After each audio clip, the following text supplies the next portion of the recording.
cœur se réjouit en toi, Éternel. Ma force a été relevée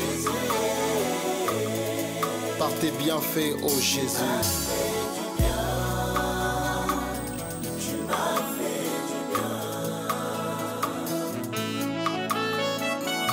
Comme célébré qui a été guéri de sa lèpre, je reviens encore devant ta présence pour te dire un grand merci.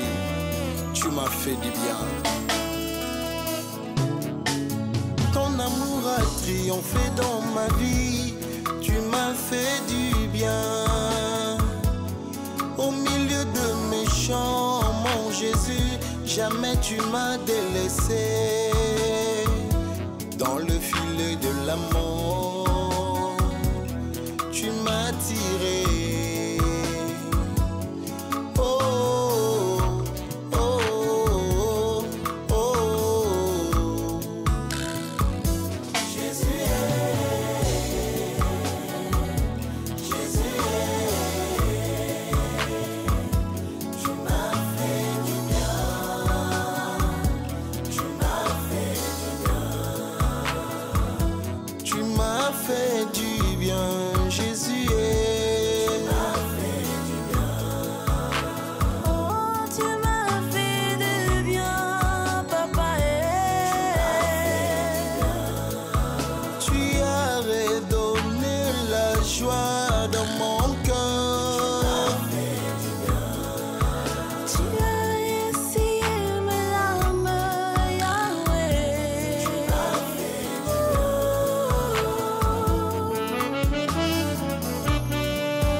Irréparable, Jésus m'a restauré.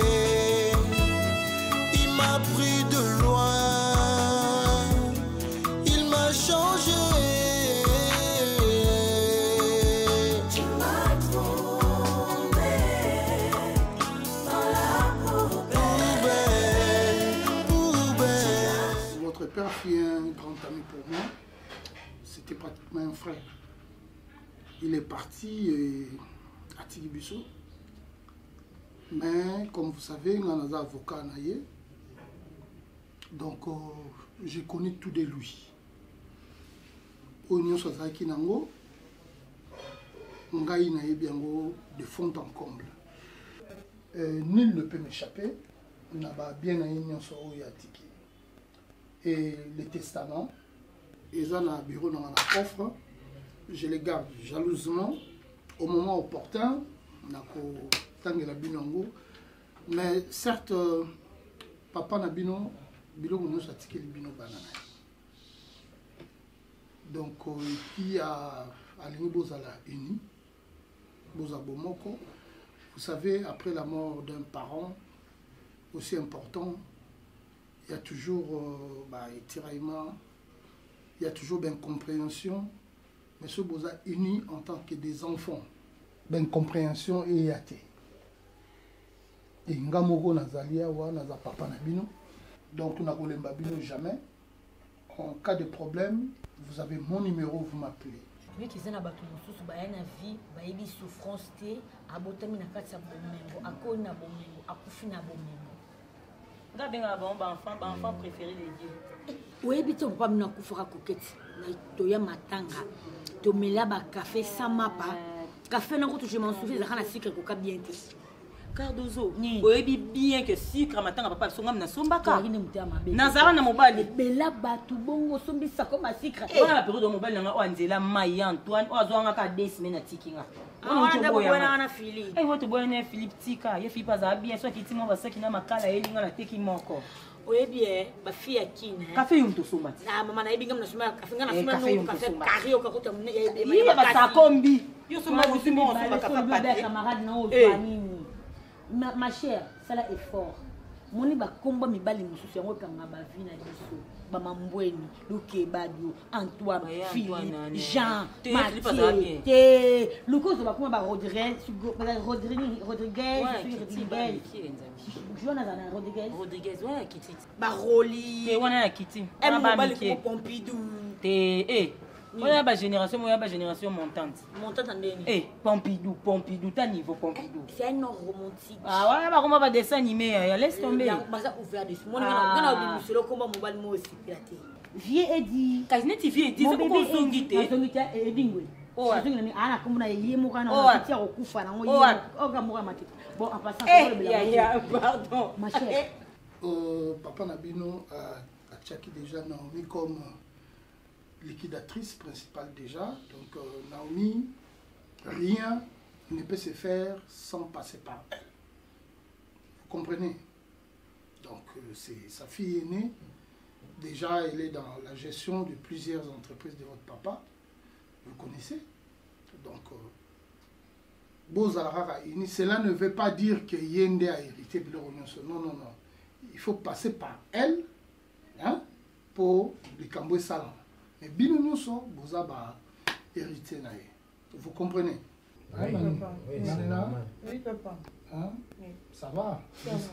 C'est normal, tu le dis, parce que le fait d'être déjà directrice générale de l'hôpital que papa a laissé depuis que papa était vivant, donc en plus notre grande soeur, elle peut rien faire de mal contre nous, c'est normal. Voilà. Donc il n'y a pas de souci, elle va plus rien le faire.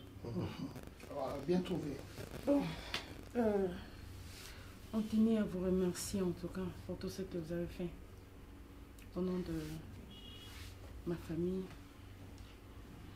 On tenait vraiment à vous remercier, vous avez pris en charge tout ce qui était funérailles. On n'avait pas la force de le faire. On a déjà perdu notre mère si jeune et perdre encore papa n'a pas été facile.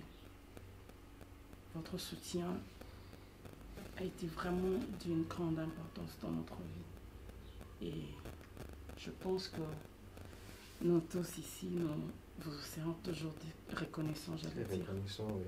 Café automeleki na matanga na yebiso na melango te na la o ayo bima ki taba chuma café yo bimi o ke so na o kotika mobali ka wawa te mo mama no wawa ni ka corbillard wawa wawa ya au ta uzambonga ya course corbillard na ye moko ya famille ba tche gérant oh comment dire on bien on seka zamba nini sa obi muto abaki no matanga esili toto mando azai to ye mwindu mbinga boy kaya papa bangolela son meilleur ami en fait papa bangolela nani à l'étranger telle ba chance maman su bazua mibale malunga maman bino papa bino za ki étranger maman bino za chance sana o tika fi kando afanda place afandi ko yaya et puis étranger on zo luke la vie calme en fait si ça comment na bien té wana ezaka non boti okena na nekwe umuno anakongo aya nekweza ngukaka so kati bandu ndongosa to kota bachikapa ba loka bachikapa okota kota likolo mwa mama tika betela nga chance ndinga zwa kuna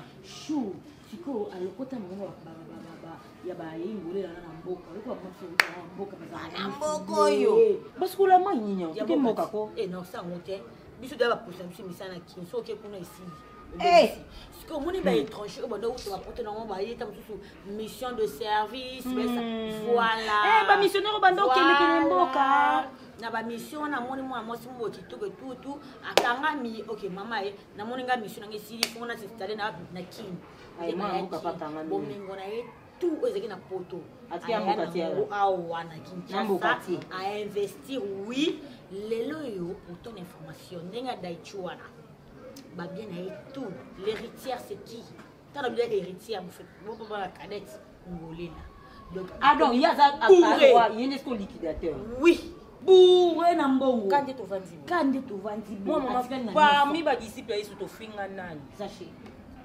tu sachez ko comprendre neti pa ngai na mukuse lo kwa ye finga ke pona tayo suki ya sala na bible tinga na ko na tayo ngala ko na tayo c'est ça tu passo là mon papier pour la bible verser moi place ba babonga biso to passo li ba souffrante bazar ba souffrate papa za na mbongo aboti yo okuti mbongo papa na yo papa akufa tikeli yo mbongo enfant préféré wala la penda za so aboti pe mwana ye mwana pa kutea mwana na ye mususu mwana mère kotika te natika tande mwana mama tingama ndeni ngaba kama no musuba yaka na lingala bonte neti o wana na âge ne ko ni j'ai tout j'ai tout pas o yena la gomme j'ai tout et moi maman muto ozo tirsil au lieu de tirsil ozo vernis noir à tina miss te mama tika lelo ko za na ngote ne za la souté jeune fille tozo saboyi o ngala kaka o bakabela $5 ba bien ya ngoleza kama non on sait jamais muto bonga kana sima muto mutu abonga nsima mutu omwa akangolela nde aza wana so otingami na yo omona mpe mo ozoza baservice so amoni oboye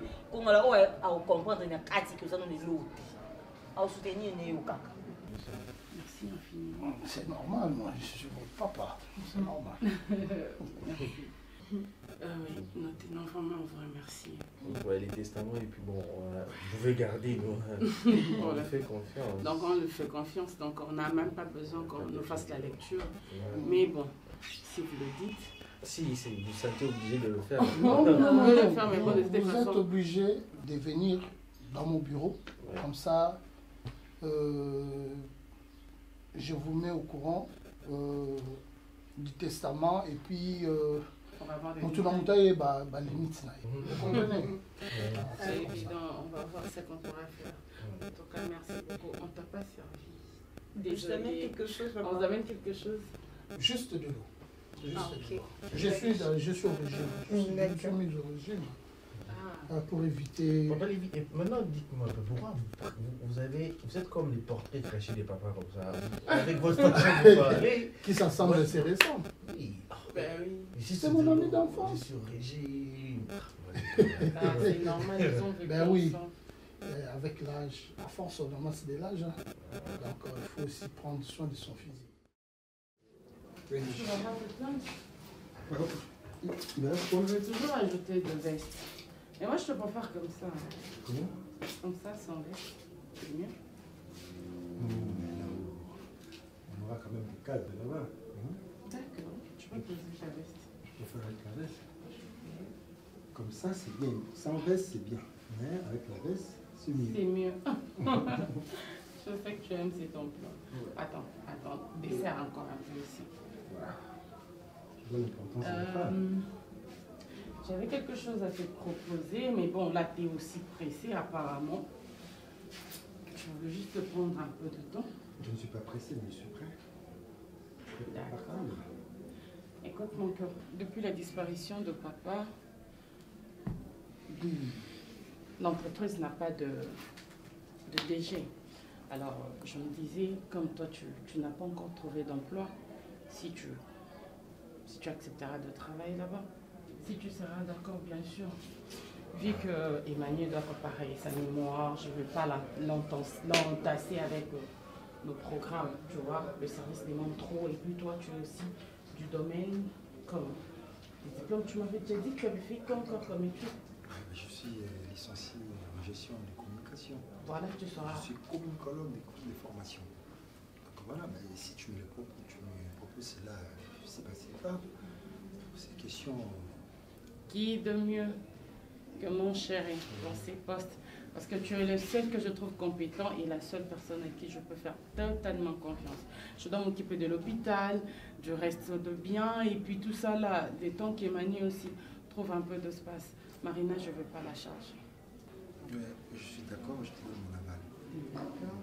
On en discutera le soir. Mais je suis... Surtout que cette proposition... Tu me parles déjà d'un jour ça. Je suis vraiment séduit par cette proposition. T'es sûr? Ça ne te pose pas de problème? Moi-même, je pourrais aller avec toi, comme ça je dirais aux employés que le nouveau DG est là. Bon, le temps que mon frère revienne, parce que lui, je pense qu'il sera après toi. C'est ton expérience que tu lui apprendras aussi. Voilà. Sans problème, D'accord? Allez. Allez, bouge, tu risques d'être en retard. Je suis ravi. Allez, vas-y. Que Dieu te garde. Allez, prends soin de toi, chérie. Merci. Merci.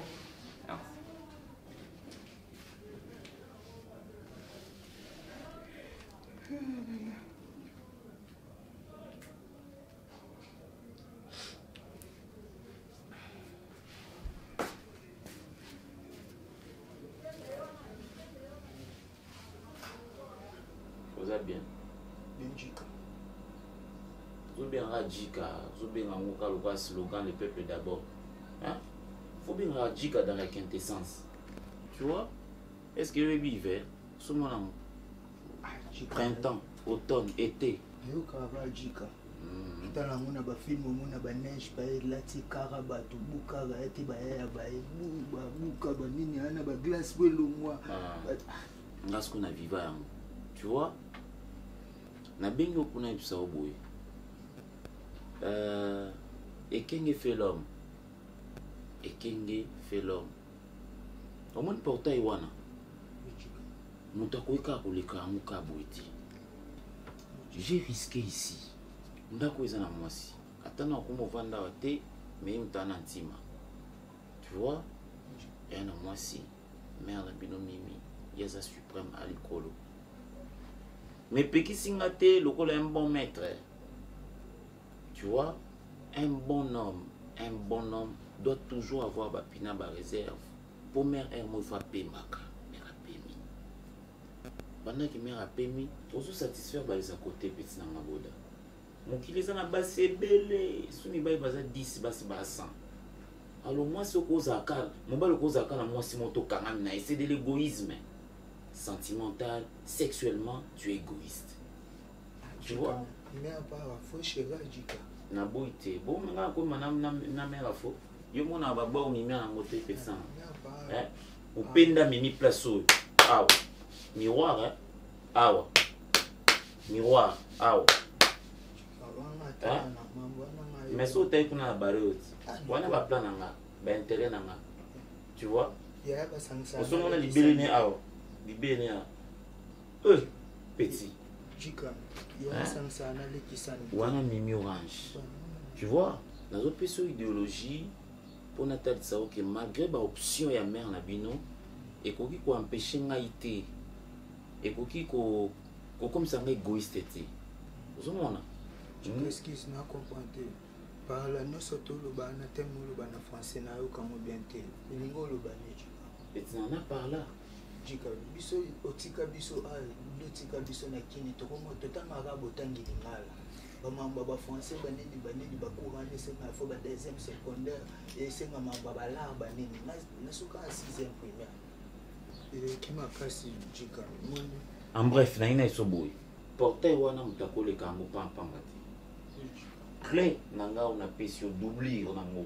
on a pesio eza po o giraka o giranga o comprendre mais on a bino jour nous soit ko kutanga a on a momité et zamabe ça c'est un. Deuxièmement, il y a un petit à Gunanga. Tu comprends? Mère Nabino, Aza, pas à fond manqué à Kitty, pas. Mais bah petit dans les bananga, il y a un petit à CD. Tu connais, tu vas au Djana. T'es, au Djana, t'es. CD. Après ça, au Djana par rapport à âge, mais à Zonga. Bah, oh, CD. Est-ce que vous comprenez? Non, bah, c'est petit à yé, à Zongi. Là, je parle de fesses, à Zongi. Té, mais là, il y a un jour, on a un hôtel.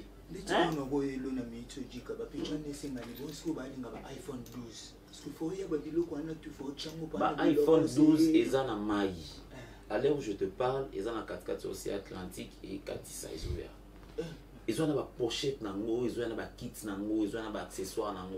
Ils ont une montre, ils ont un au Bunsi Chombo. Ils ont un Chombo dans le magasin, ils ont un Bunsi Chombo dans le magasin.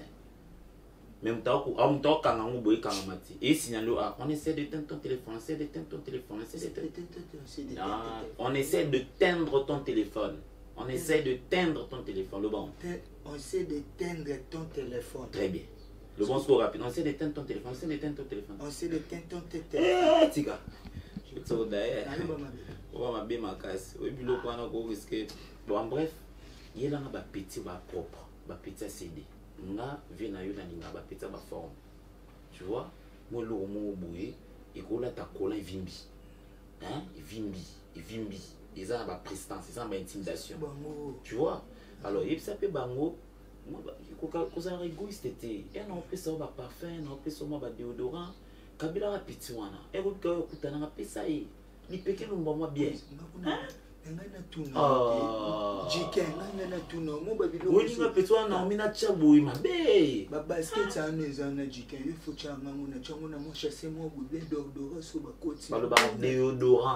Ezalang nangate chicken, ezalang nangate. Na photo sola na kiba. Mais le banana déodorant. Chicken na ngolo ba pe munamo ayo e ba te mi ba kusema Miami. On sait tous que Tozo passer par moment comme pas facile. Mais au bout d'un moment, il faut encore à se relève Il y a le papa je ne veux pas nous mentir, bien que on a fait des études, mais moi je ne serai pas en mesure de tout gérer. Yosa l'habitude, il faut poursuivre. Et Marina, je ne pense pas que elle sera en mesure et à cause de la responsabilité. Surtout, on ne va pas oublier que moi, je gère déjà un hôpital. J'ai plusieurs responsabilités dans ma tête. Des surcroîts. Je vous en parle parce que vous faites partie de la famille et on est tous concernés. Je crois que avec les études que je ai fait et ses formations à titre en tout cas, il sera la bonne personne pour ces postes. Il est déjà côté finance, il le gère. S'il te plaît, excuse-moi de t'arracher la parole brusquement comme ça. Attends, je veux que tu sois un peu clair. Quand tu dis, bon, déjà moi je sais que je suis en ma dernière année de graduat, donc bientôt. Ça ne m'empêche pas de gérer certaines choses de papa. Mais attends, sois un peu clair, tu parles de quel poste? Il sera bien pour quel poste? Bon, ben écoute, ça sera mieux qu'il soit les DG. Ok. Le temps que tu finisses tes études. Là, tu viens nous informer ou tu viens demander notre avis? Non, mais je vous informe. Oui. Genre, donc, vous avez fait une réunion, toi et ton homme, pour venir nous informer parce que lui, après toi ou soit avant toi, c'est lui, comme moi et Marina, on n'a pas le droit de donner notre avis sur ce que papa a laissé. Donc toi, tu te permets... Non. Ça, ce sont des bêtises. Le monsieur la Guécho, toi tu sais d'où il sort? C'est un monsieur à Tangasokinaye à l'université et du coup, il revient comme ça. Déjà, déjà moi je tolère pas le fait que ce monsieur-là il reste avec elle sous sa responsabilité. Déjà c'est une irresponsabilité de la part des messieurs. Donc, à ça, mon qui n'arrive pas à prendre ses responsabilités dans Ndakunaye. Elle a totalement raison. C'est juste une proposition, mais moi je vois que c'est vraiment cadré. Le Guécho, le monsieur, mais Yémani s'il te plaît, laisse-moi le temps de parler. Le monsieur la Guécho, il a étudié, il est intelligent. Et sa proposition, donc avec quoi informer Bissot. Ça veut dire qu'il y a un mobile pour venir nous informer, nous imposer comme un DG. Au bout d'un moment, tu dois comprendre que quand je parle, je suis tranquille et j'ai pas besoin que tu hausses d'un ton. Je ne veux pas hausser de ton. Soit tu prends ma place, tu deviens mon grand frère. Du coup, on en parle autrement. Je vais aller dans ton allure. Ok, tu veux qu'on crie? On va le faire comme ça. Écoute-moi, très bien. Ça va rien changer chez moi. Ça va rien changer. Ça va rien changer. Et moi, j'ai pris une décision. Tu as pris ta décision. Jusque là, tu es sous ma responsabilité. Non. N'oublie pas ça. Je suis pas sous ta responsabilité. Déjà ici, c'est chez nous tous. C'est chez nous tous. L'hôpital que tu gères, c'est papa qui avait fait cet hôpital et toi, tu es devenu DG de l'hôpital. L'entreprise que toi tu donnes à ton pauvre mari, c'est une entreprise que mon père à moi a laissée. Donc, avec les capacités intellectuelles que j'ai, moi je suis intelligent. Je suis intelligent. Avec quel titre? Mais bientôt je serai gradué. Oui. Ok, c'est une histoire qui va prendre encore du temps. Okay? Non, mais c'est ma dernière année. Il est déjà attitré. Je te rappelle qu'il a déjà tous ses diplômes. J'ai pas besoin d'une personne qui se prépare. J'ai besoin d'une personne qui est accomplie. Ok? Au bout d'un moment, je n'ai pas besoin. Si aujourd'hui tu vas chercher du boulot, tu diras pas à la personne attends que je finisse. Ok? On dira à la personne que je suis. Lui qui avait fini depuis longtemps, pourquoi il n'avait pas trouvé du travail? Donc il attendait que papa meure pour qu'il prenne la place de papa. C'est déjà un travail qui se présente. Qui se présente. Donc lui il attendait la mort de papa. Moi je l'engage. Si papa n'était pas mort, donc il n'allait pas prendre le travail. Il n'allait pas travailler. Donc quand papa, quand il était vivant, il n'avait pas travaillé dans notre entreprise. Il ne va pas travailler, il ne sera jamais DG. Je ne sur ma décision parce que c'est une décision déjà prise et bien calculée. Je n'ai pas besoin de ton avis. Ok? Je me décide. Et déjà, je suis la première de cette famille. Ok? J'ai le premier mot. Avant que vous tous vous sortez vos mots dans vos bouches. C'est bon.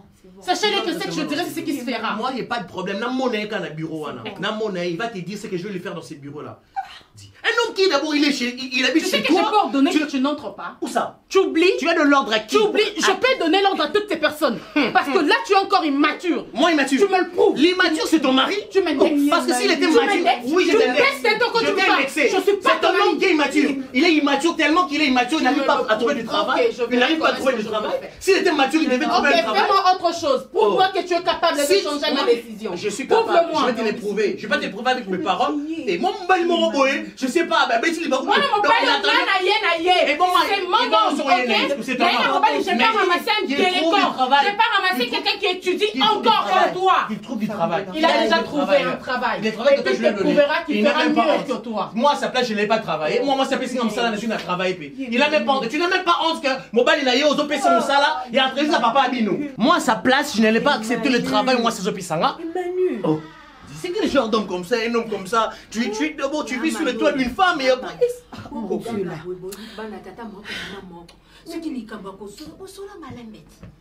Makambo boko solo kama kasi boko lobaka bato libanda bako kabi.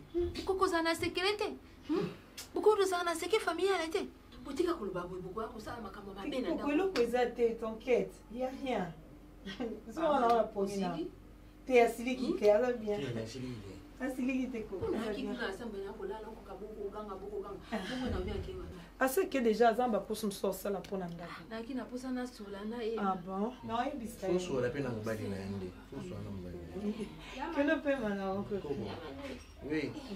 Ça va qui soit là mon congolais. D'accord, je viens avec. OK.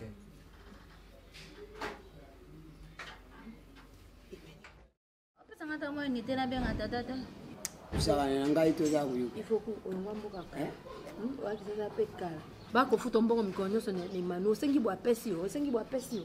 Yo ko somba telefone tipo benga tata na bino. Mimi motu ya bateka bateka.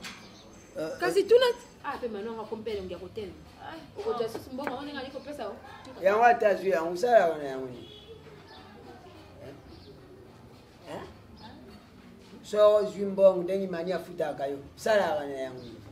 Moto moko na linga kuna ngata ye moto ibandaka nga moto na liboso atuyima osalaka wapi ngape na peti explique pasi na sala aka soda na koma soka ka mbongo ebimi foko bafuti yo nalobi akangi bafuti akangi siko banda atango imania futa kayo so yibisa mama nyayo bafuti ngai lelu ale bumbo mwa yo mwana mongo pende bo bako jambongo uko jambongo yo kopesa moto akolia ngo fere uko landanya soka ijene ndio kosani me bako lelo mbongo lotina mbongo na mboka tata no ane loko ta kosabilanga kuna mama na kozanga na etenya liputa kolata yo kozwa mbongo ko pesa soda ko liango bongo soki guerre ye ala baki soki mite ye akokene na ngai mite ye boko kena awa koko bana basiba soleki na bino makame koleka kabonye koleka mke mutafu fao emali ya malina na ya nao awa ya nao mi alobi mobali naye akamata pasi tata na bango yepe manelo bite kawo mobile nako kamata te na umia ti moto awa sukusu alobi ko kawo moto muza ko kamata basi wana te kaka nani mobile na mali wana nde kawo awa yana alobi ka mobile na kaka so mobile le moto ko chapo ya mokolo moto ko kamata décider eyiye tango pe yepe na emani wana babandi makamusu na passé kulukuna ko kate emani abi je suis yepe alobi tirer de toi des papas de moi des papas galo musu bayoka kite nde na yana ye na ya malina lobi ya Naomi yo ya kama be yo kama ti yo sipeliele ya lobi sipeliele mobali na ngamo to kama ta décider imana jongisi tiere pourquoi ye mais c'est l'avocat wana pona ya koti makama libota na biso italiana nini ye mosala ngamo to kama ta kitana na biso mosala mobali na ngaka mo ta kokota na basi wana na biso to kenya kiona ye kite to yo lo kelo sango ta akato ba kwa kauni chungi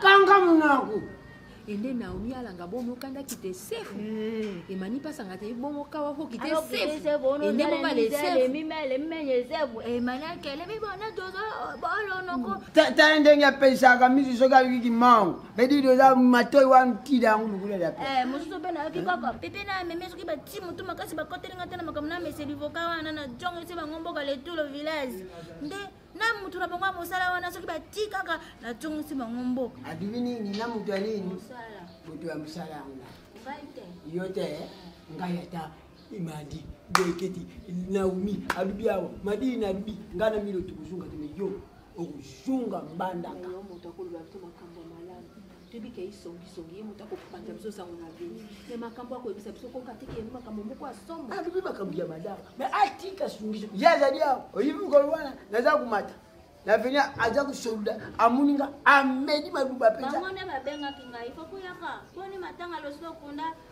bana bakaboli biloko ala bite bako jali bokaya ayiga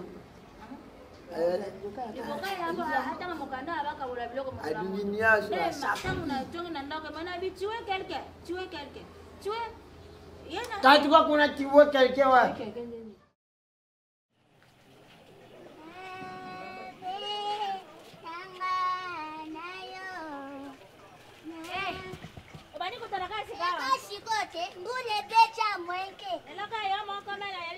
Maman voyagette. Ake wa? Ake ape. Ape? Wap? Ake bako.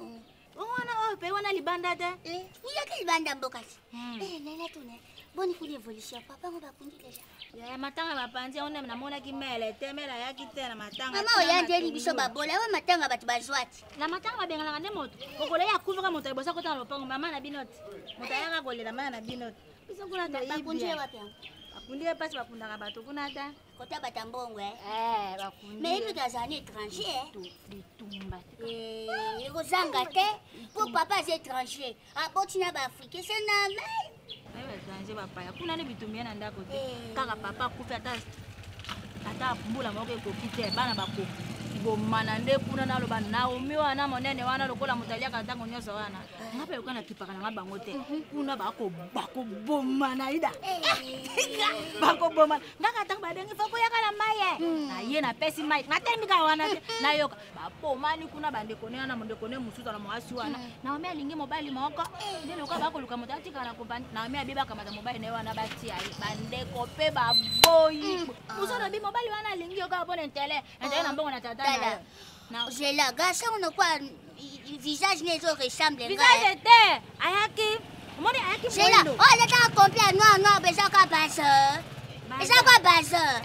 Quand on a des garçons, c'est chicono. Oh, mais elle a besoin de me compter ma quelle pour la nini. Moi, les garçons, on a attends à l'université, moi je me suis souvenu que des grises.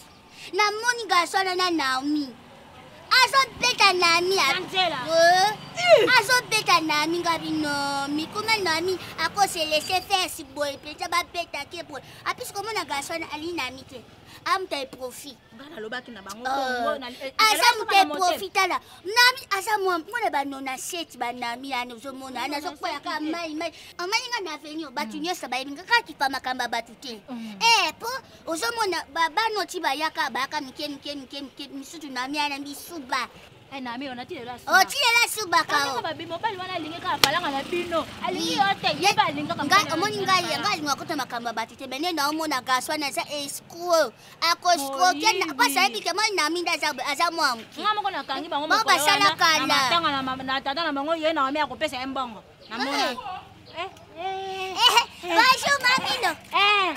Oh, mais yo batinda kote. Melo batinda oso ba biloko banaka batu bako debanya. Mama. Mbona nasike ke? Apesa mbongo te. Nasike.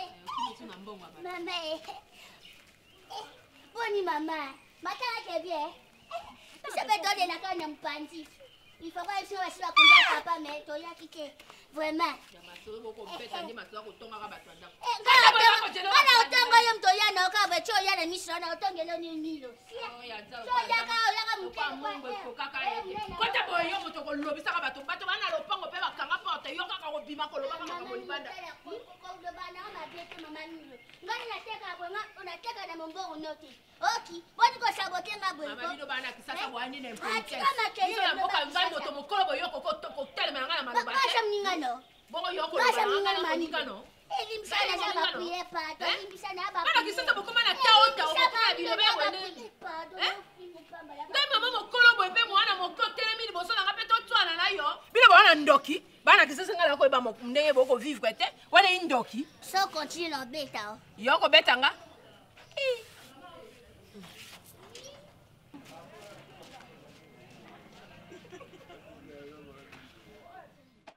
Kaina ikoko na bino. Mutabota mama na bino ngai. Tata ne yiyo. Toko fanda na bino na ndako. Nako kaka mwa kyokyo, mwa kofili, mwa masoro moko boko sola boko ganga, soki na yebo kobana ni. Ngai boko bomba makambo. Yo moni ntete bazipaka ntete. Ntete bazipaka ngote bakomba kande balongoli yango po moto mosusu akonyata ngo na sapata koti na ngo na ndako pe nsole koti. Makambo. Ba bomba kan ntete te. Bino boko dipa. Tango sole ko tambo ya mokili mobimba, bato bazaki wana bakoyeba te ke ntete fanda ka wana. biso bakoko na mioto to apena motema mabe na bino te makambo soko ezali yebisa biso toluka solution toyeba ndenge nini tokosala soni yango fo tuniataka makango kaka siko biso bobina bokobomba boyemebalina eza problème mo grave te eza quelque manque à compréhension entre Manu na ya Naomi eza kuma grave incompréhension ngo ya nani incompréhension bakosala ni oyo le problème ane eza que ya Naomi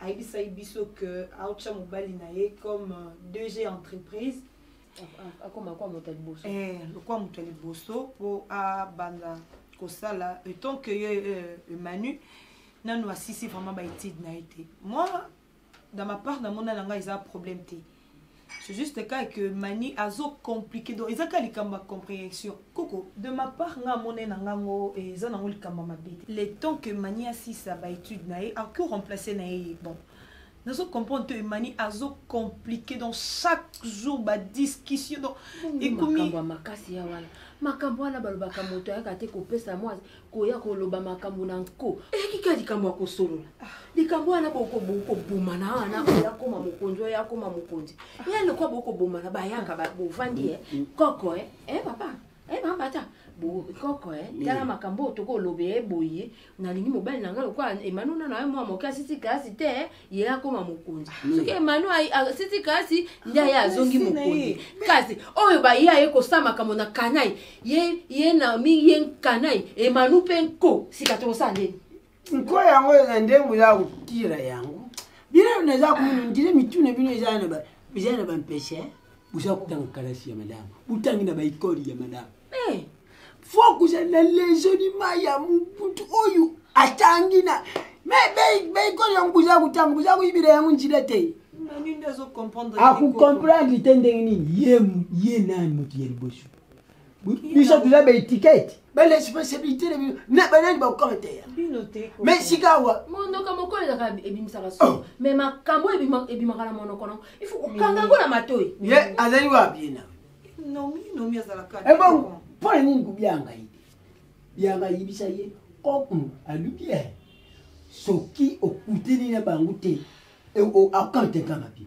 kwa mani azali mwana ya mubadi yondo imona mabe ngana moni bino bokoloba wana bimi na kibino boko ganga yo meme jonga ikambo ite meme ya zaka ka soki baza kusolela na ndule ameni maluka yangu po toko ko benga meme na France boko kenela nga mopandi benga Françoise donc kwa milo ils ont sous teke fa na ibe écouter que koko matina niveau ils qui donc kamombo ya simple et Manu ne mtazo compliqué marambu yende na mishoki ya bala moteur mwana wa mosa boko kipe ete po bili bozana makambo na kofili akola mandenga lingi ngana ko linga su mongwa mingi te monene ko matsaka attention bokola mabiloko mungwa nga na ko kata tu as la confusion yeza muntu mungwa wa pekisi ngai badubi wana dia biloko ya mungwa ibedi sawa tukudira ndenga moto na moto bokabodi yena mungu ngana mungwa te ngamona sela biloko kasi meka pe yo pe kolambo ebite meka na umina zana pusana hiyo na umina zana pusana na obenga ye ile te soga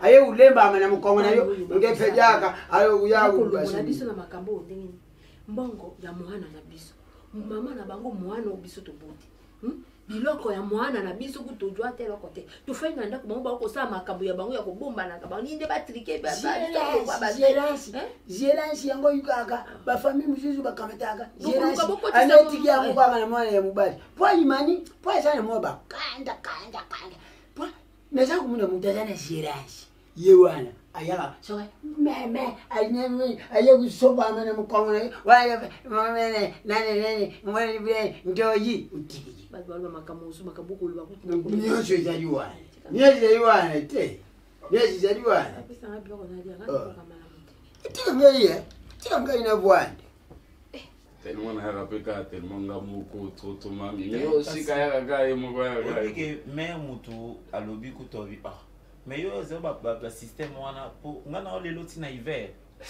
même ça OK parce que moi j'ai rêvé l'Europe avec ces garçons. Ah bon, chic. Oui. C'est chic. C'est parmi les moi j'aime beaucoup mon mari les amis Kasi Picho, azoli la force.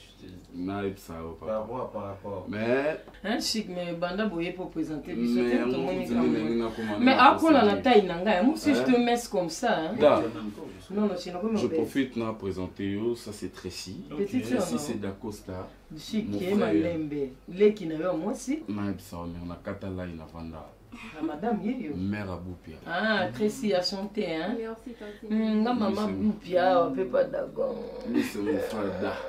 Couple Mino qui toko, hein. Ah, bisous, dans Tu as une très belle taille. Merci beaucoup. Oh, chérie, il est ça par rapport à business. Comment que vous avez un mannequin? Mais facile à garer. Oui, mais clip, il a fallu un mannequin. Oui, clip, il a fallu un mannequin. Suite, non. Baké black. Baké black, bapeto, banaza. Baye, pas nangana, c'est la bonne sélection à bapeti.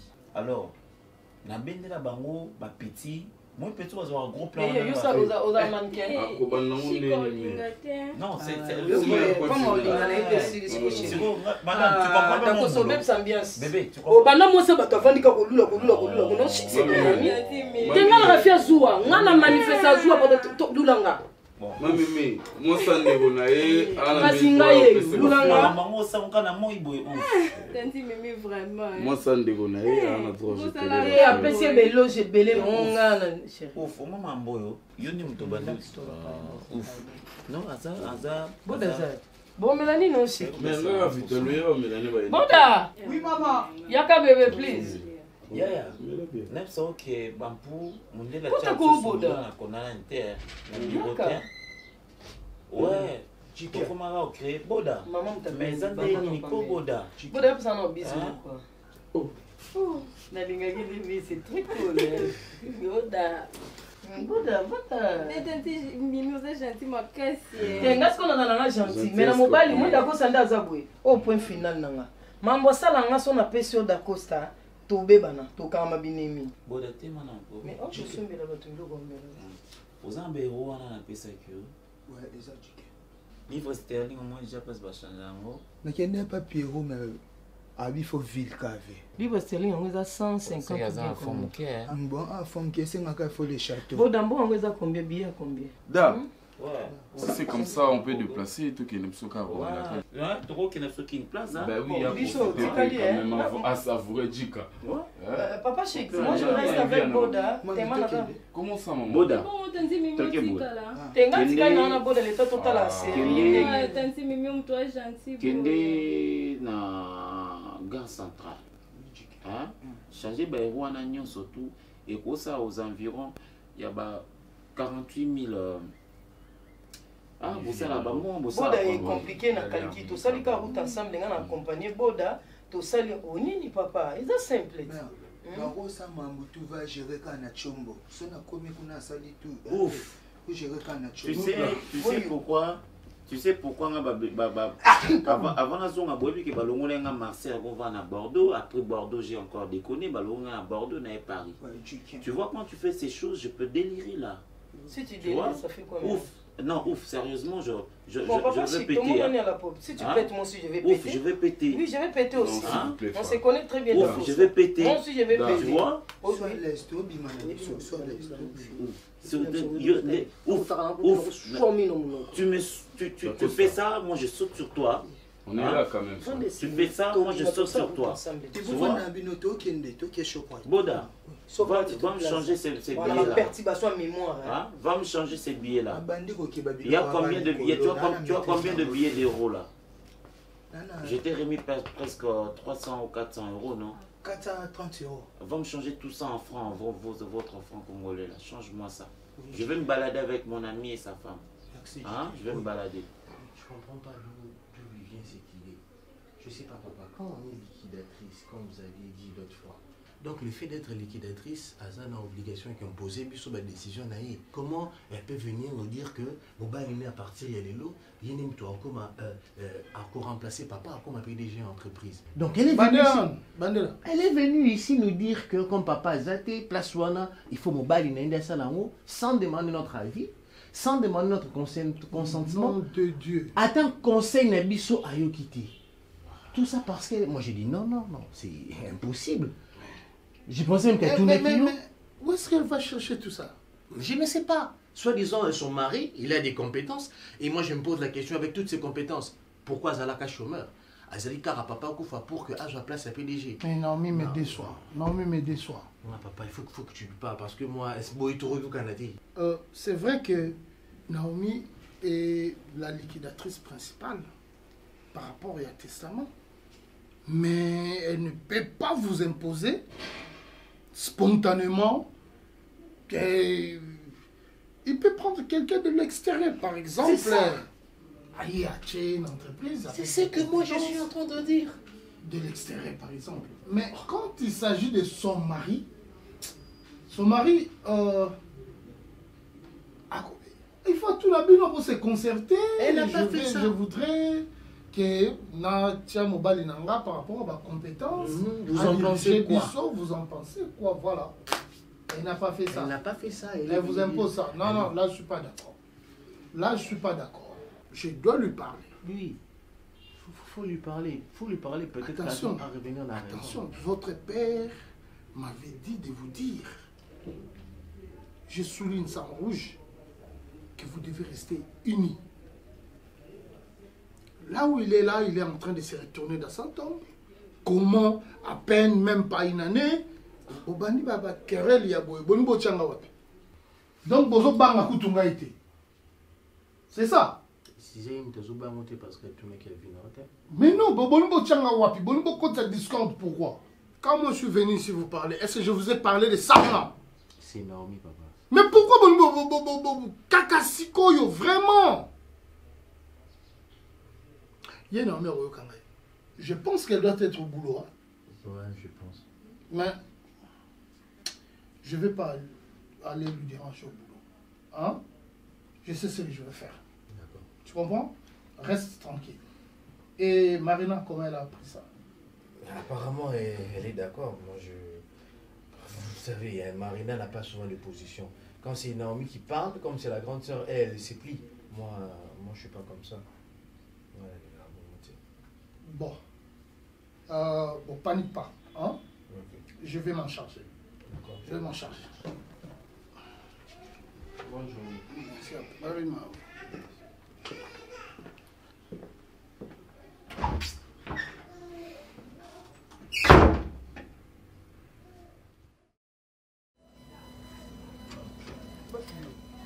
Nebisaki okama kote na kama. Hein? Kama wapi? Baluka ngayo na monyo. Baluka na sima. Depuis kala ubungi penza elo eza 0 mètre à.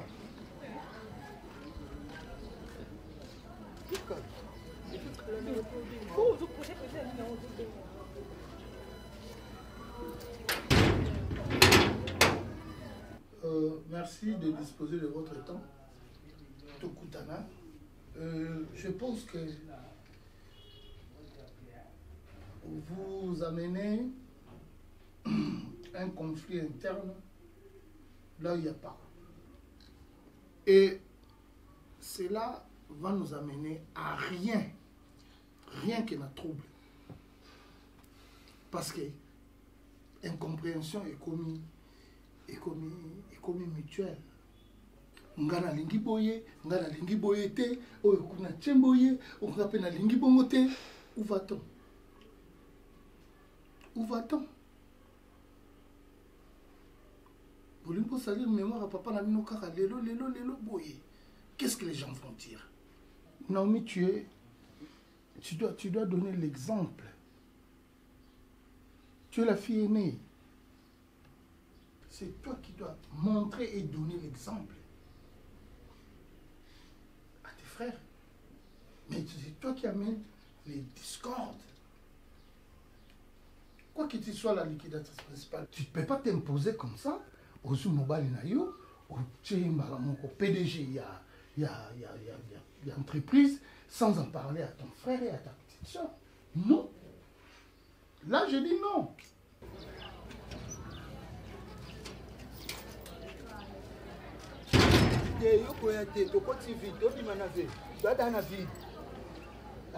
Toke tolandela babilo mwa mike ba mikanda na ya mike. Fa déclarer 13 personnes. tokoti to ana ville kuna to ana ville to ana ambassade c'est bon yo zela coup de fil na yo ko benga te zela nga so na bengi yo ndemba mo koti c'est bon.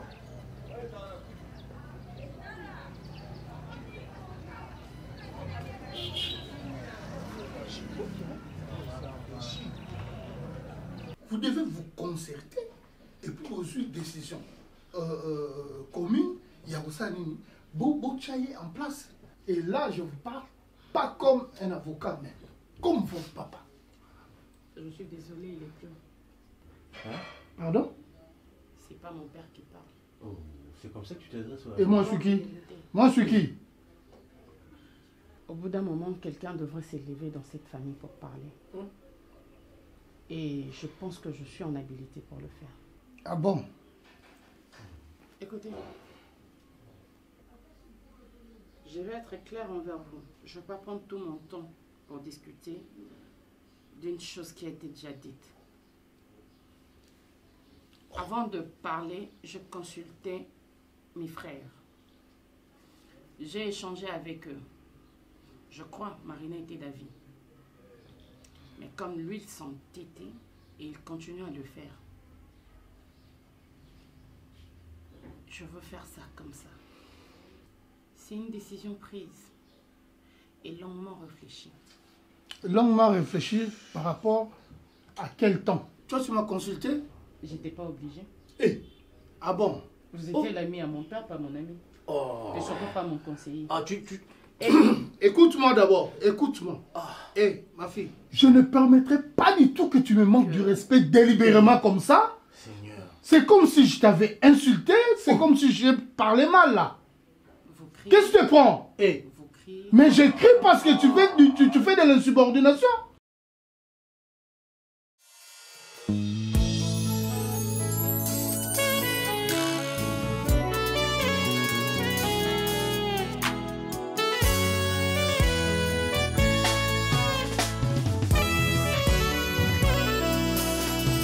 Mon cœur se réjouit en toi, Éternel. Ma force a été relevée par tes bienfaits, ô Jésus.